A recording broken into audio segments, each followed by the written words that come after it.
Hey champions, this is Arian Tyson out of St. Louis, Missouri, representing Slick Town to the fullest, and I'm just coming back at you to shoot a video. As you can tell, it is nighttime here in the STL, but nevertheless, we're gonna get it in. I'm actually heading to the gym to work out, and I wanted to shoot a video because I made an intention. I set an intention for myself, and I'm going to get it done, and I'm going to stick to it by whatever means necessary. So I wanted to talk to you briefly about something that really crossed my mind today, and I want to ask you a question.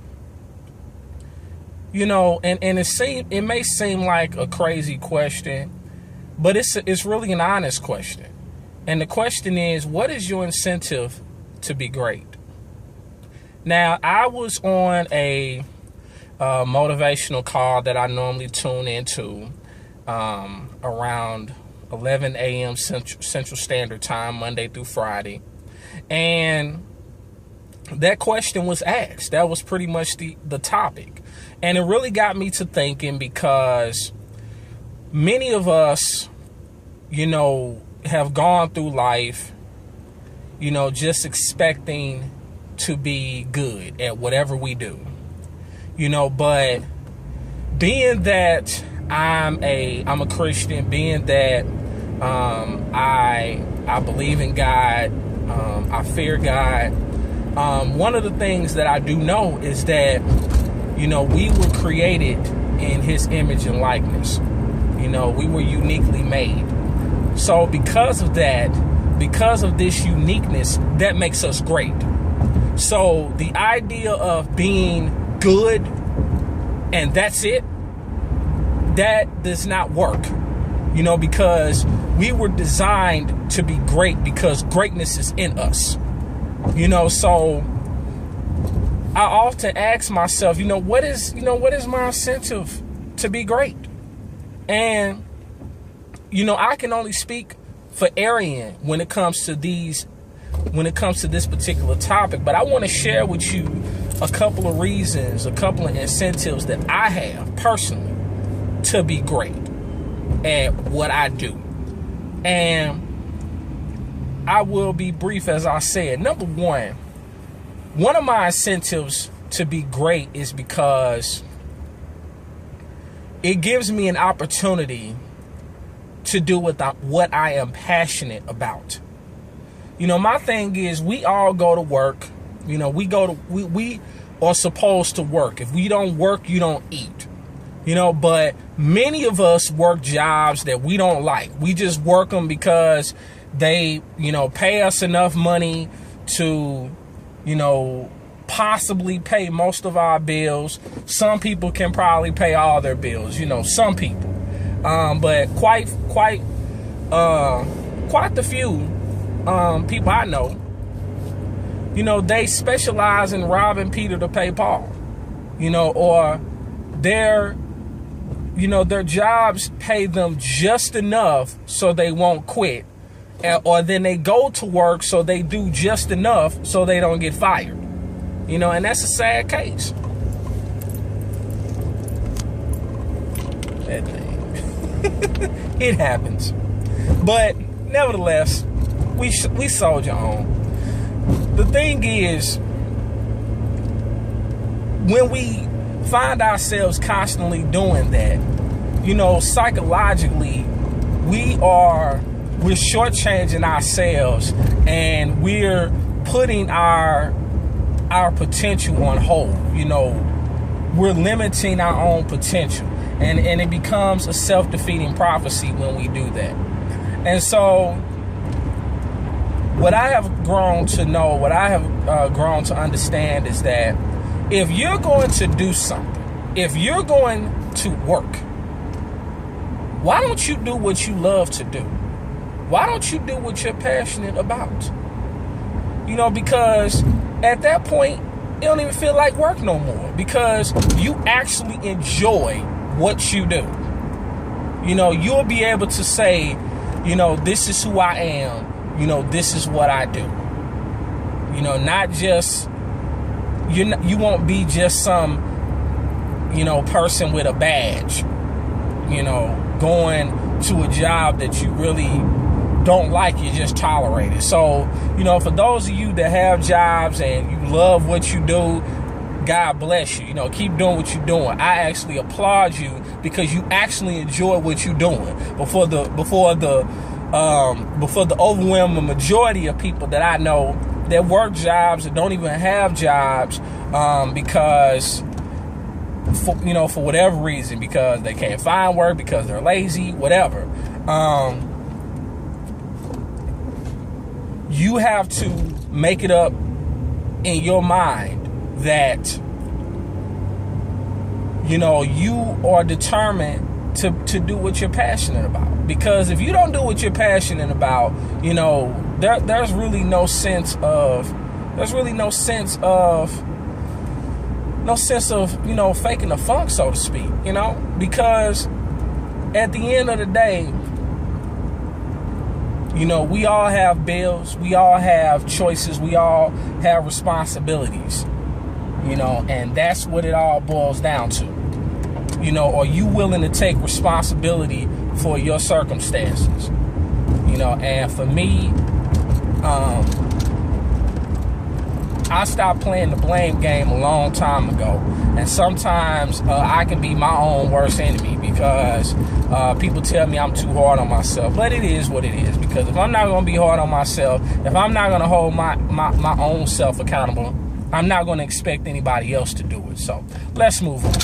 Number 2, my second incentive for being great is the fact that I will be able to touch people's lives.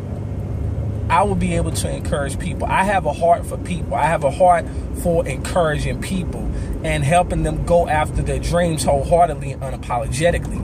Because too many times, if you really sat down and talk to people and really meet them where they are and just listen to them, you will find out that most people, when they speak, when it comes to talking about their purpose, when it comes to talking about their dreams, they start speaking from a hurt place. Why? Because they have dealt with people and they have been surrounded by negative people so long that when they come across someone that genuinely wants to help them achieve what their heart desires, they don't initially appreciate it at first because they think it's a joke, it's something they're not used to, and so it takes them a while for it to sink in that this person is not here to hurt me, and but as long as you're able to weather that storm, you'll be able to be not only a blessing but be an asset to everyone that you come in contact with. And that's something that really speaks to my heart, because one of the things that I do is every day, and anyone that's friends with me throughout social media, on Facebook, on Instagram, you can vouch for me when I say this. Every day I start my day with a smile. I take a picture of me, whether it's in my car, whether it's in my living room, whatever, and I have a smile on my face despite the stuff that may be going on in my life.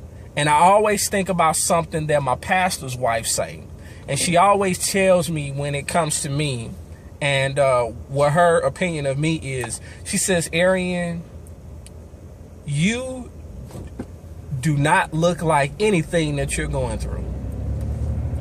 And I'm thankful that I have been able to gain tough skin. Have I always had it? No.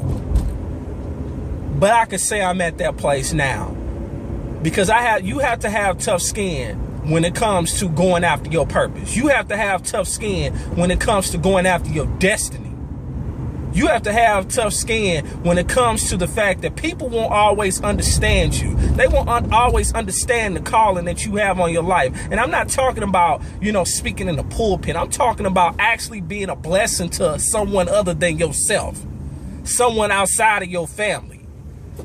Not excluding your family, but to be able to reach someone who you probably may or may never meet face to face.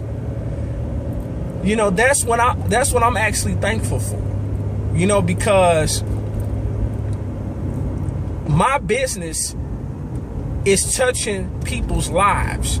My life, my story is touching people's lives. My transparency is touching people's lives and is speaking directly to them. And I don't take that for granted. And I count it all joy, because at the end of the day, there is power in your story.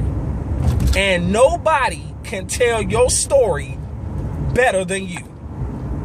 So I just feel like I'm getting rehearsal in for when the time comes where I get to tell my story on a grand stage. Whether it's in front of hundreds, thousands, tens of thousands, hundreds of thousands. I wouldn't even be surprised if it was in front of millions.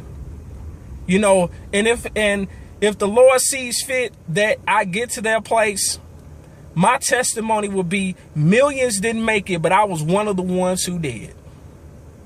So that's two of my incentives, and then I'm gonna leave you with one final incentive that I have, because it's others, but these are the three that really hit home for me. This third one is the fact that, what is my incentive? Being able to provide a legacy for those that come after me. I don't have any children. I have a desire to have children. I'm not married. Yet one day, my prayer is that I get married. But that's my ultimate goal, because it has been a struggle for me to get to this point. And I appreciate the struggle, because it has helped me enhance my story. It has helped me enhance my testimony. It's helping me enhance my testimony. And I think about, the fact that, my dad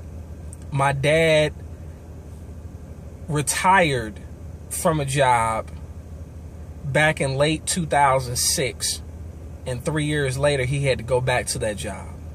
I think about the fact that my mother suffers from she has multiple sclerosis, and she has not been able to work a job since 1999. It is 2013. It is almost 2014.